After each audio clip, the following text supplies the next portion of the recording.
What up, peeps? We are back and we are here with the ESBC August 17th development update. And what? ESBC dropped this update early this month. Okay, was not expecting this. Let's go ahead and dig into it and see what information that they present. Let's go ahead and start off with the gameplay walkthrough. I quote, "We hope you enjoyed the gameplay video we released in July. We've been reading through your feedback, and it's exciting for us to see how many of you share our passion for a great boxing game experience. Here are a few areas of focus that have stood out in your comments and how we plan to address them. And the first bullet point is camera angles. ESBC will feature different camera angles for players to choose from. The view shown in the gameplay walkthrough was just one of the angles that will be available at launch." And that's good. The more camera angles, the better. I would definitely like to see just different options, but I know some people like to see different views, maybe at a different angle. I'm not sure if the camera that they showed in the video was just a side view. And if I take a glance at, say, Fight Night Champion, I know they have different camera angles. There's close, dynamic, champion mode, broadcast, high, wide. Those are different options, and they're going to give you that range depending on what you select. So, I mean, the more options, the better. I think there was one, I can't remember which Fight Night. I believe they even had first person view. So, I mean, yeah, the more options, the more people that'll be satisfied. So the next bullet point, this is around the shake and the flashes. And they say, while some players prefer having effects appear in game that make for a more intense experience, we realize this isn't for everyone. This is why there will be a custom option for players to disable these aspects, giving you more control over your experience. You know, honestly, I like the shake and flashes. I think that's a really good visual aid, especially when you throw a punch and stun your opponent. Or if you get stunned, I mean, you feel like you got rocked, and it gives you that visual aid and that feedback on your controller. I kind of dig that, but I guess if there's some people that are looking at this you know, they want that super sim experience, and that might be a little arcadey for them, so maybe they want to turn that feature off. I'm not knocking that either. I would like to see how this feels without that shake and flash. I'm so used to that, just in previous games. So once again, more customization. I love it. The third bullet point, combat punches. Our combat mechanics have gone through various upgrades since the first movement trailer was launched in November of last year. We want you to know we're continuing to work on all aspects of the punches and combinations, and will continue to do so until they meet our standard. So that's just reassuring us that they are working on these, on the combat, on the punches, the gameplay, the core aspect of the gameplay, which is the combat. I'm sure they're fine-tuning this. They want to make sure they nail this and that this feels good. I think it's good to delay and push back whatever plans you have to keep working on this. And as you already know, their standard is very high.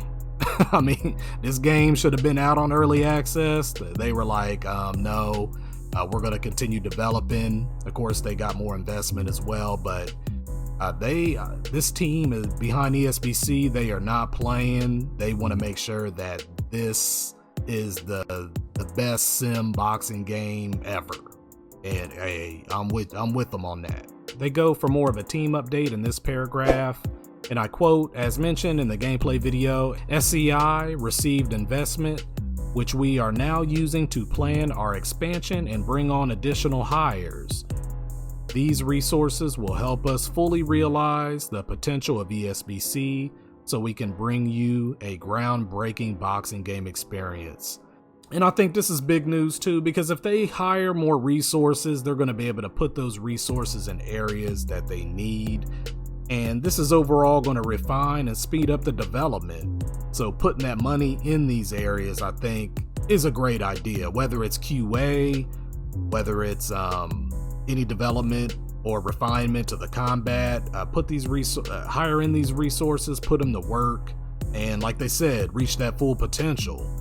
They want this game to be groundbreaking. Let's go. I'm with them. That takes us into the Career Hub. I quote, "Our July gameplay walkthrough teased some early work on our Career Mode Hub. Here are some things you'll be able to do while in the hub.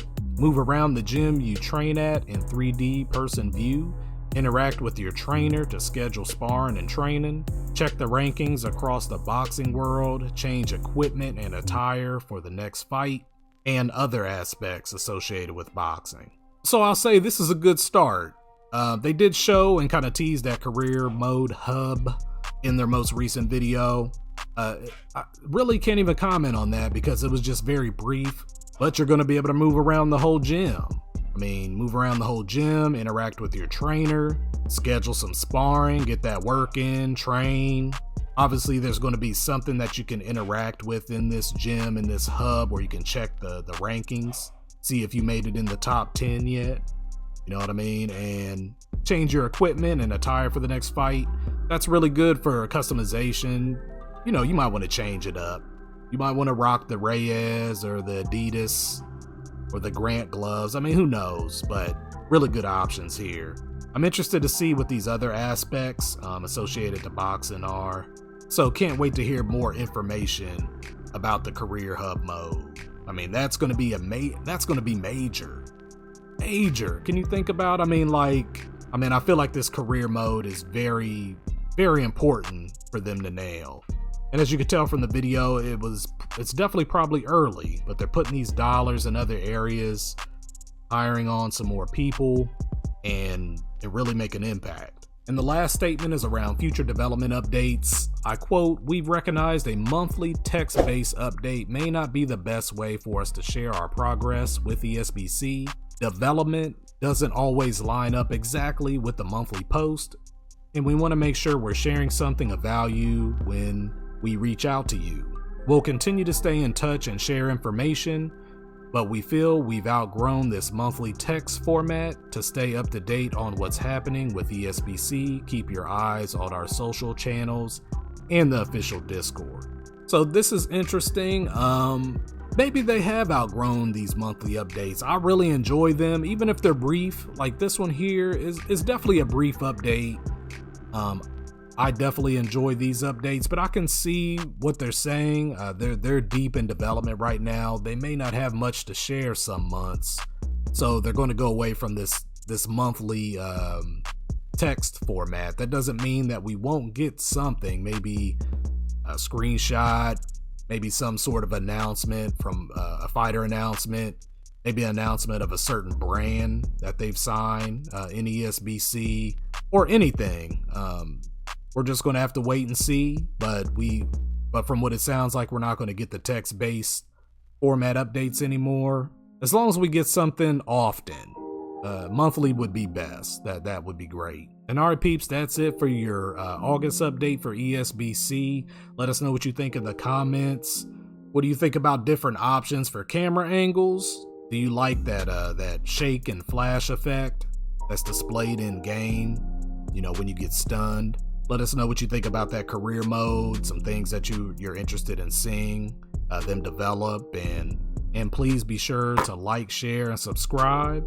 We will be back with more sports gaming news and information.